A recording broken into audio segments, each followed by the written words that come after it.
La légende de la toupie dragon. Le diamant rose. Alors, te souviens-tu pourquoi Anna la sirène s'est séparée de sa cousine et de ses deux cousins et ce qu'elle espère trouver au lac de la prairie de Spinmania? C'est ça. Elle s'est rendue au lac de la prairie pour y trouver un diamant rose. Le dragon en a besoin pour retrouver ses pouvoirs magiques à l'aide de la toupie dragon et sauver Spinmania. En revanche, le diamant rose ne suffit pas. D'après la légende de la toupie dragon, 4 héroïnes et héros doivent partir à l'aventure dans les 4 régions du royaume en faisant preuve de courage, d'honnêteté, de confiance et de compassion. Par ailleurs, les 4 comparses doivent récolter 4 objets dans les 4 régions du royaume pour que la toupie dragon retrouve ses pouvoirs magiques. Un diamant rose du lac de la prairie, la perle jumelle qui se trouve dans le château, des fruits dorés provenant d'un certain if dans la forêt, ainsi qu'une écaille du dragon qui est tapie quelque part dans la montagne de Spinmania. Sur la rive du lac de la prairie, vêtue de sa robe rose, la fée est accroupie près de la statue de pierre à l'effigie du roi et passe ses mains dans sa lisse chevelure bleue. Regardant la statue, elle demande à la sorcière grincheuse qui se trouve près d'elle. « Qu'est-il arrivé au roi? As-tu des nouvelles de lui par hasard ?» Quelle question! Je me fiche totalement du lieu où se trouve le roi et de ce qui lui est arrivé. Rétorque la sorcière d'un ton sec, espérant ainsi couper court à la conversation sur le roi. En fait, le roi et toi étiez de bons amis. Il t'a souvent rendu visite ici au lac. Et à un moment, il n'est plus venu. Maintenant, la seule chose qu'il reste de lui, c'est cette statue. Voilà, dit la sorcière, essayant de clore la conversation. Nous étions de bons amis, et ensuite il ne s'est plus manifesté. Fini, terminé. Adieu l'amitié. Au moment même où la fée veut en savoir encore plus à ce sujet, Anna la sirène surgit à la surface de l'eau, en plein milieu du lac de la prairie, puis fait 2 ou 3 vrilles en l'air avant de replonger dans le lac de la prairie en faisant un grand... Sur ce, l'eau du lac éclabousse dans toutes les directions. La fée et la sorcière sont alors trempées. « Tu as vu ?» demande la fée à la sorcière d'un ton enthousiaste. Elle reprend la parole après une courte pause. « C'était la sirène. Plus personne ne l'avait vue depuis des années. » La sorcière, mouillée et légèrement fâchée, réagit. « À voir comment elle nous a éclaboussés, il est préférable qu'elle reparaisse seulement tous les 2 ans. » Allez, arrête. Un peu d'eau n'a encore jamais fait de mal à personne. Tu n'es pas en sucre, n'est-ce pas? Quelque peu énervée, la sorcière tend les bras vers l'avant en prononçant la formule magique. Abracadabra! 1, 2, 3, habille, sèche vite! À cet instant, surgit de nulle part, un coup de vent chaud et fort s'abat sur elle comme si quelqu'un avait installé un sèche-cheveux électrique géant, séchant leurs habits, cheveux, chaussettes et chaussures. « Merci !» dit la fée dont les cheveux bleu clair se dressent dans tous les sens sous l'effet du coup de vent. « Avec plaisir !» répond la sorcière en lissant sa robe violette et sa cape noire. La fée se tourne ensuite vers l'eau en fixant l'endroit où Anna la sirène a disparu après son saut dans le lac. « Eh oh !» appelle la fée en espérant que la sirène émerge de nouveau.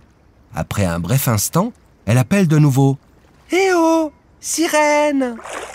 Anna, la sirène, pousse un « ouf !» en refaisant enfin surface. « Salut, sirène !» appelle la fée une 3e fois en lui faisant un signe de la main. À grands coups de nageoire, Anna, la sirène, nage vers la rive où la fée lui réserve un accueil chaleureux. « C'est vraiment génial. Je suis trop contente de te voir ici.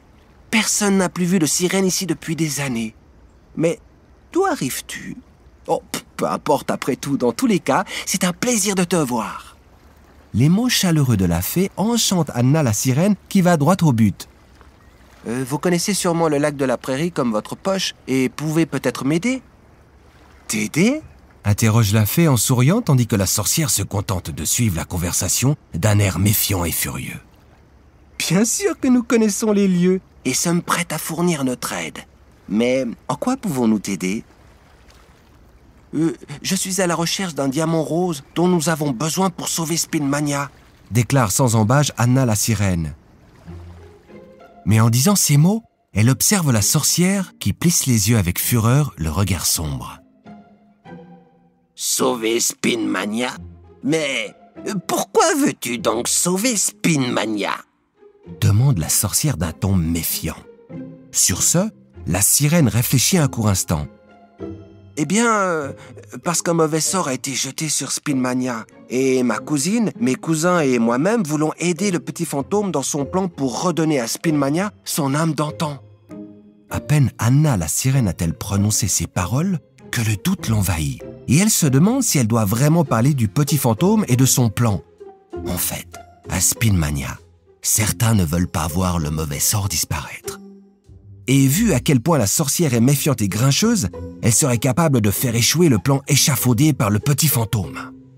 Tandis qu'Anna la sirène sent la méfiance grandir en elle, la sorcière demande « Pourquoi cherches-tu un diamant rose exactement ici? Et pourquoi en as-tu réellement besoin ?» La sirène s'efforce de réfléchir à ce qu'elle pourrait bien répondre sans dévoiler trop d'informations au sujet du plan. Honnêtement, je n'en ai aucune idée. Le petit fantôme a tout simplement dit que je devais aller chercher un diamant rose dans le lac de la prairie. Avant que la sorcière puisse poser d'autres questions, la fée, prête à aider, intervient. Il y a longtemps, 2 diamants roses ont été trouvés dans une mine. Mais c'était il y a très longtemps. Désormais, l'ancienne mine n'est plus accessible. Aujourd'hui, elle est entièrement sous l'eau. La sirène ne tarde pas à réagir. Sous l'eau? Puis elle continue de parler en esquissant un sourire. Mais ça ne me pose aucun problème. Ce serait vraiment génial si tu pouvais plonger dans la mine pour y trouver un diamant rose, déclare la fée, légèrement agitée. Confiante, la fée donne même sa baguette magique à Anna la sirène. Tu ne pourras pas faire de magie avec, mais elle pourra t'éclairer dans l'obscurité. Et il y a fort à parier que tu auras besoin de lumière dans la mine obscure afin d'y trouver un diamant. Ayant hâte de trouver un diamant rose, la sirène se met en route et s'engouffre dans la mine. Fébrile, la fée reste sur la rive.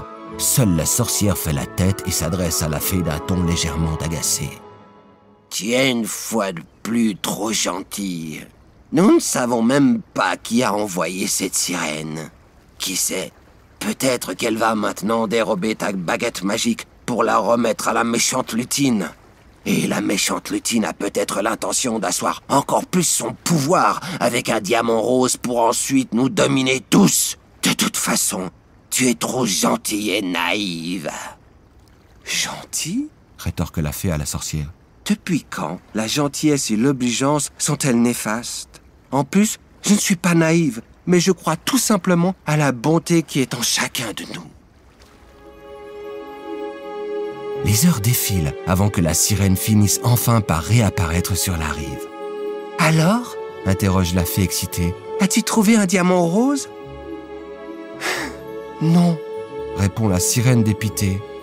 La sorcière semble plutôt se réjouir de l'issue de la plongée. Elle ne fait pas confiance à la sirène. « Que me reste-t-il à faire maintenant ?» dit la sirène accablée de désespoir, tandis que des larmes coulent sur ses joues. Prête à la consoler, la fée entre dans l'eau et prend la sirène dans ses bras. En son fort intérieur, la sirène sait qu'elle doit maintenant parler très franchement. S'il y a la moindre chance que la sorcière puisse aussi l'aider, elle doit la saisir. Mais pour ce faire, la sirène doit passer outre sa méfiance à l'égard de la sorcière. En fait, elle comprend qu'elle n'est pas seule à se méfier et que le sentiment est réciproque. Elle rassemble tout son courage, son espoir et son aplomb et s'adresse directement à la sorcière. « Je veux tout simplement apporter mon aide. J'aimerais que vous retrouviez le Spinmania que vous aimiez tant. »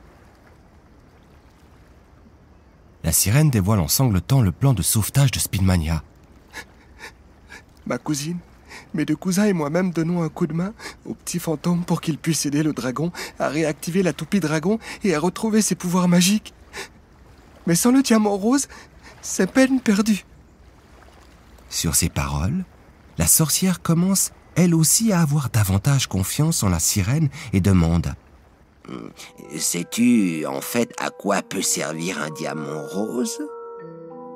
Eh bien, pour la toupie dragon, répond la sirène. D'accord, mais un diamant rose a des pouvoirs particuliers et confère une grande puissance. Autrefois, on a trouvé 2 diamants roses dans la mine. Le dragon en a utilisé un pour la première toupie dragon. Le diamant a ainsi donné au dragon un tel pouvoir que la bonté et la joie de vivre du dragon rayonnaient sur tout Spinmania. Il a encore renforcé tout ce que le dragon avait en lui, et grâce à la toupie dragon, il lui a donné d'importants pouvoirs magiques. Waouh! S'exclame Anna la sirène. Et qu'est-il advenu du second diamant? Eh bien, le roi s'en est emparé pour le porter comme un anneau au doigt. En disant ces mots, la sorcière indique de la tête la statue de pierre du roi qui se dresse sur la rive. Il reste donc un seul diamant rose à Spinmania et il se trouve au doigt du roi. Où puis-je trouver le roi? Interroge Anna la sirène, et la fée répond aussitôt: On a régulièrement cherché d'autres diamants roses dans la mine, mais en vain. Or, je ne sais pas où se trouve le roi avec son diamant. Il a disparu depuis des lustres, à l'époque où Spinmania a été ensorcelé. Anna la sirène prend une inspiration profonde. S'il en est ainsi, la mine est notre seule chance. Le mieux, c'est que je plonge de nouveau à la recherche d'un diamant rose. La sorcière arrête aussitôt la sirène. Stop! Pas si vite! Si jadis la quête d'un 3e diamant rose n'a jamais abouti, je ne vois pas pourquoi tu y parviendrais en agissant à la va-vite. Que puis-je faire alors? Demande la sirène à la sorcière qui réfléchit intensément. Et soudain, la sorcière s'exclame. Je sais ce qu'on va faire. C'est la solution. Pourquoi n'y ai-je pas pensé plus tôt? Pleine d'entrain et quelque peu honteuse, la sorcière jette un regard confiant vers la fée et la sirène, puis partage avec ses 2 compagnes un secret bien gardé. Vous voyez la statue du roi là-bas? Les 2 opinent du chef. Mais en quoi cela peut-il nous aider? Interroge Anna la sirène. En fait, ce n'est pas une simple statue de pierre à l'effigie du roi. Il s'agit du roi en personne, qui a été transformé en pierre par mégarde par le magicien fou. La sirène et la fée regardent la sorcière avec de grands yeux. Comment peut-on transformer quelqu'un en statue de pierre par mégarde? Interroge la fée. Elle est légèrement contrariée de ne pas l'avoir compris plus tôt. Le magicien fou voulait en fait transformer une pierre en pomme d'un coup de baguette magique. Mais il a raté son coup et a touché le roi qui passait par là à cet instant et qui venait justement de ramasser la pierre que le magicien voulait transformer en pomme. Et pourquoi le roi est-il devenu une statue de pierre et non une pomme? Demande Anna la sirène à la sorcière. Eh bien, le magicien fou a eu une si grande frayeur à la vue du roi qu'il a déraillé en prononçant la formule magique. Ensuite, il ne savait plus ce qu'il avait dit exactement et comment annuler le sort. Il avait tellement honte qu'il s'est caché. Alors, on ne peut plus annuler le sortilège? Demande la sirène attristée. Si, révèle la sorcière. C'est tout à fait possible. La fée peut faire ce type de choses avec sa baguette magique. Agacée, la fée regarde la sorcière. Pourquoi n'es-tu pas venue me voir bien plus tôt? Le pauvre roi se tient ici pétrifié depuis des lustres et nous aurions pu le libérer depuis longtemps. Je suis vraiment désolé, répond la sorcière. Mais le magicien fou avait tellement honte que je lui ai juré de ne le dire à personne. Joyeuse à l'idée de pouvoir libérer le roi et de contribuer ainsi au sauvetage de Spinmania, la fée brandit sa baguette magique et l'active pour faire renaître le roi.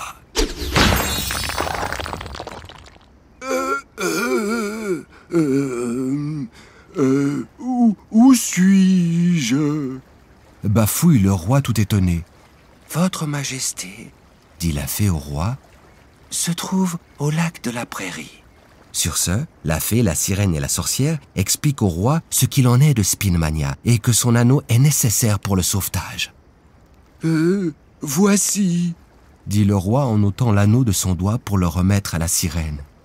si ça peut permettre de sauver Spinmania. Je n'hésite pas à le donner. Merci beaucoup, Votre Majesté. Merci beaucoup, chère sorcière, et merci beaucoup, chère fée. Je vais emporter le diamant rose au château par le chemin le plus court possible pour que le dragon puisse, avec la toupie dragon, bientôt retrouver ses pouvoirs magiques et sauver Spinmania. Le roi, la sorcière et la fée souhaitent bonne chance à la sirène et lui font un signe d'adieu.